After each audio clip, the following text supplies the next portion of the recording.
50 देता हूँ। 50 के ऊपर लिया मैं खुद, यही बात है।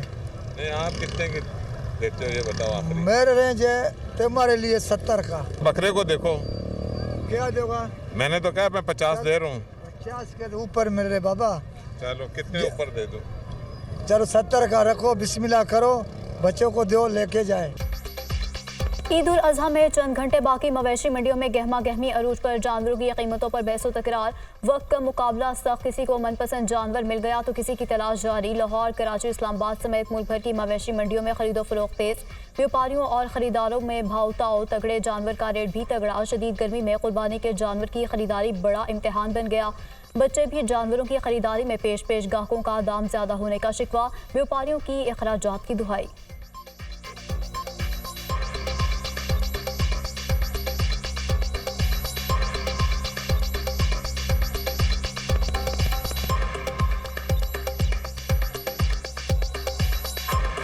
मंडी में कह रहा हूँ बहुत महंगी है भाई, हमारी जो रेंज से बाहर है। कितने मांग रहे हैं बकरों की, कितने वजन का? डबल प्राइस मांग रहे हैं भाई। इतना भी महंगा नहीं है जितना जो है ना लोग बोल रहे हैं। छोटे छोटे जानवर हैं और रेट इतने हाई किए हैं इन लोगों ने कि बस घूम ही रहे हैं, खरीदने की तो सकत हो नहीं सकती। माल पीछे से महंगा है, खर्चे हैं माल के ऊपर। इधर हम खड़े, इधर हमारे से मना टैक्स लिया जा रहा है। 2 लाख वाला जानवर जो 4-4 लाख का बता रहे हैं। बहुत दूर दूर से आदमी हम लोग आ रहे हैं, गाड़ियों के किराए। जिसका जो जिद चाह रहा है, मेरा जी 6 लाख 8 लाख 10 लाख, गरीब आदमी कहाँ से कुर्बानी करेगा? चाह रहा है और उनका वो इनको संभालते हैं हम, तो वो जो है वो हमें पूरा नहीं पड़ रहा है। महंगाई इतनी है कि गरीब तो बेचारा सोच के रह जाता है। गरीब तो क्या करेगा, कुछ भी नहीं कर सकता। डरी देख लें, प्याज देख लें, अभी 120 हो गया। लहसुन इन्होंने 400-450 रुपये किलो दे रहे हैं। आलू देख लें, वो इतने महंगे। हाँ, थोड़े से बकरीद पे महंगे तो कर दिए जाते हैं, लेकिन बगैर खाना तो खैर नहीं बन सकता। टमाटर, हरी मिर्चें, ये सब चीज़ें तो लाजमी होती हैं सालन में, ख़ासतौर पे बकरीद पे। ईद कुर्बा से पहले सब्जियों और मसाला जात की कीमतों में इजाफा। प्याज, लहसुन, अदरक, टमाटर, सब्ज मिर्च और लीमू की कीमतें कई गुना बढ़ गईं। प्याज 120 रुपये, टमाटर 140, आलू भी 100 रुपये के करीब बिकने लगा। हरा धनिया, पुदीना और सब्ज मिर्च की कीमतें भी आसमान पर पहुंच गईं। काली मिर्च, कौरमा और टिक्का मसाला भी महंगा हो गया। ईद के पकवान और लजीज खानों की तैयारी बगैर मसाला जात के मुमकिन ही नहीं। अवाम का हुकूमत से कीमतों को कंट्रोल करने का मुतालबा। महंगे मसाला जात पर ख्वातीन की दुहाई। कहा, इंतजामिया गिरा फरोशी के खिलाफ अमली इकदाम को यकीनी बनाए।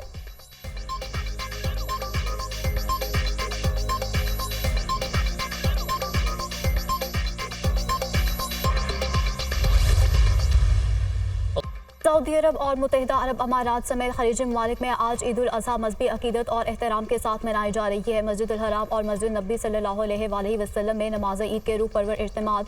हरमैन शरीफैन में पाकिस्तानियों समेत लाखों फर्जंदान इस्लाम की शिरकत। शेख अब्दुल रहमान अल सदीस ने मस्जिद उल हराम में नमाज ईद की इमामत की और खुतबा दिया। मस्जिद उल हराम में ईद की तकबीरात का विर्द, अल्लाहु अकबर की गूंज, इमाम काबा की फ़लस्तीन और मस्जिद अक्सा की आज़ादी के लिए दुआएं। अफगानिस्तान में भी आज ईद। पेशावर में अफगान बशिंदों ने नमाज ईद अदा की। पाकिस्तान में ईद उल अज़हा कल मनाई जाएगी।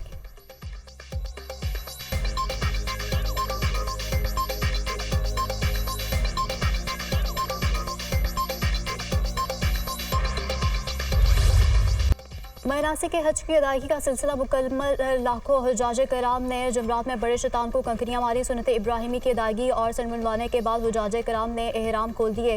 हुज्जाज कराम अयाम तशरीक के दूसरे और तीसरे दिन भी मिना में क़याम करेंगे, जहां वो तीनों शैतानों को कंकरियां मारने के बाद मिना में रहते हुए ज़्यादातर वक्त इबादत में गुजारेंगे। जबकि हुज्जाज कराम की बड़ी तादाद रमे के बाद तवाफ़ के लिए मक्का मुकम्मा पहुँच रही है।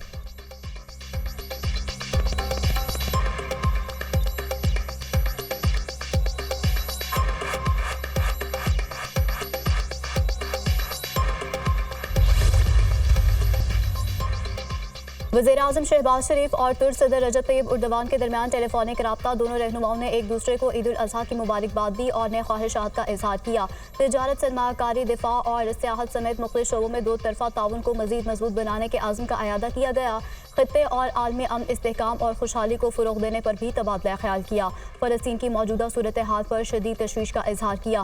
वज़ीर आज़म शहबाज शरीफ का ईरान के क़ाइम मक़ाम सदर मोहम्मद मुक़ब्बल को फ़ौन ईद उल अज़हा की मुबारकबाद दी। ईरान में सदारती इंतख़ाबात के लिए नए ख्वाहिशात का इजहार किया गया। वज़ीर आज़म शहबाज शरीफ और आज़रबाईजान के सदर के दरमियान टेलीफोनिक रब्ता, दोनों रहनुमाओं की ईद की मुबारकबाद, दोनों ममालिक के अवाम के लिए नेक तमन्नाओं का इजहार किया गया। दोनों रहनुमाओं की उम्मत मुस्लिमा के इत्तेहाद, अमन और खुशहाली के लिए भी दुआ की गई। वज़ीर आज़म शहबाज शरीफ का पैगाम भी सामने आया। वज़ीर आज़म शहबाज शरीफ का ताजिकिस्तान के सदर इमाम अली रहमान से टेलीफोनिक रब्ता, ईद उल अज़हा की मुबारकबाद दी। दोनों रहनुमाओं का दो तरफ़ा ताल्लुकात की मुस्बत रफ्तार पर इत्मीनान का इजहार। शंघाई ताउन तंजीम की सरबराही इजलास पर भी तबादला ख्याल किया गया।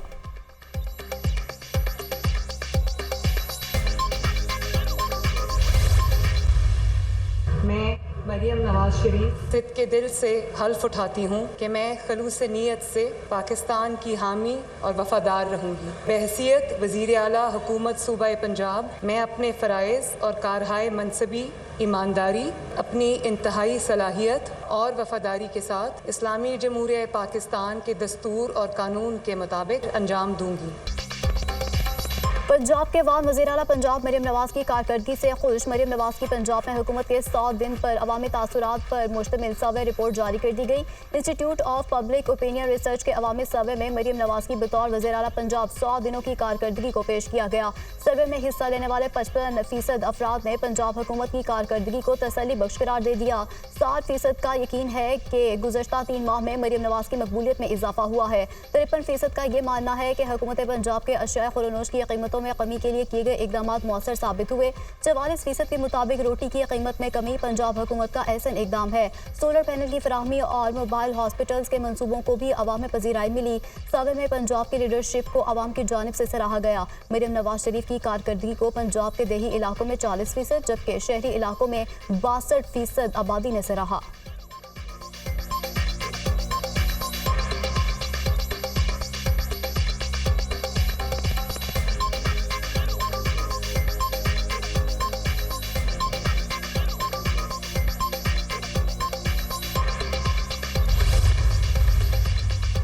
वज़ीर दाखिला मोहसिन नकवी की चीनी सफ़ीर जियांग ज़ीडॉन से मुलाकात। पाक चीन ताल्लुकात के फ़रोग़ और चीनी शहरियों की सिक्योरिटी के लिए इक़दाम पर तबादला ख्याल। वज़ीर दाखिला ने इस्लामाबाद समेत मुल्क भर में चीनी शहरियों की हिफाजत के लिए इक़दाम से आगाह किया। मोहसिन नकवी ने कहा कि वज़ीर आज़म का हालिया दौरा चीन से दोस्ती का रिश्ता मजबूत हुआ है।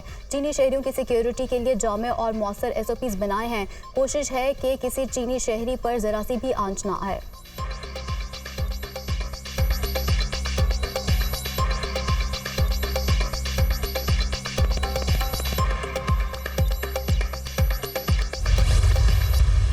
एक मखसूस सियासी जमात जो रियासत मुखालिफ एजेंडे पे है, हुकूमत मुखालिफ एजेंडे पे है और उसकी एक कॉन्सनट्रेटेड कैंपेन चल रही है एंटी पाकिस्तान नैरेटिव के साथ। वो मखसूस सियासी जमात जो पाकिस्तान तहरीक इंसाफ है,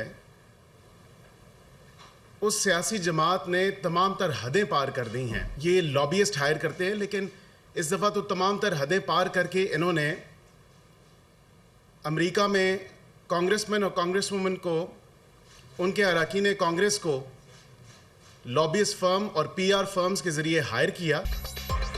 PTI मुल्क मुखालिफ बयानियाँ बनाने की कोशिश कर रही है। मुल्क से बाहर भी पाकिस्तान के खिलाफ साजिश कर रहे हैं। मखसूस सियासी जमात दोस्त ममालिक से ताल्लुक ख़राब करने की कोशिश कर रही है। इस सियासी जमात ने तमाम हदें पार कर दी हैं। किसी को मुल्क मुखालिफ एजेंडे पर काम करने की इजाज़त नहीं दी जा सकती। मुल्क मुखालिफ अनासिर के खिलाफ कानून के मुताबिक कार्रवाई की जाएगी। तर्जुमान कानूनी अमूर बैरिस्टर अकील मलिक की न्यूज़ कॉन्फ्रेंस। कहा, अमरीकी फर्म्स हायर करके बैरून मुल्क से रियासत मुखालिफ एजेंडा चलाया जा रहा है। ओवरसीज़ पाकिस्तानियों को इस्तेमाल किया जा रहा है। चंद अनासिर मुखालिफ एजेंडे पर काम कर रहे हैं। तमाम लोगों का ताना बाना मखसूस सियासी जमात से मिलता है। गुज़श्ता 1 साल से एंटी पाकिस्तान एजेंडे में तेज़ी आई है। मुल्क मुखालिफ साजिशें करने में PTI का कोई सानी नहीं।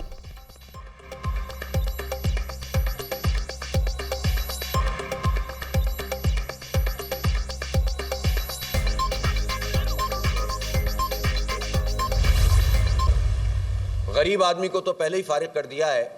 सबसे बड़ा हमला इन्होंने मिडिल क्लास तनख्वाहदार लोगों पर किया है। जागीरदारों के ऊपर कहां टैक्स लगा हुआ है? 4 अरब रुपए इन जागीरदारों ने अदा किए हैं जो खून निचोड़ रहे हैं पाकिस्तान का 77 साल से। बजट हमने जो पेश किया है, इसके नतीजे में हम गुलामी से आज़ादी हासिल कर लेंगे। गुलामी का तो लफ्ज़ ये इस्तेमाल कर ही नहीं सकते, लेकिन उन्होंने कहा है कि कौम से वादा किया है कि ये आखिरी IMF प्रोग्राम होगा। दुनिया में ये कहाँ होता है कि 18% टैक्स लगाकर महंगाई कम हो। मुल्क में महंगाई का तूफान है। बजट में तनख्वाहदार तबके पर हमला किया गया। जागीरदारों पर कोई टैक्स नहीं लगाया गया। जागीरदार 75 साल से मुल्क का खून चूस रहे हैं।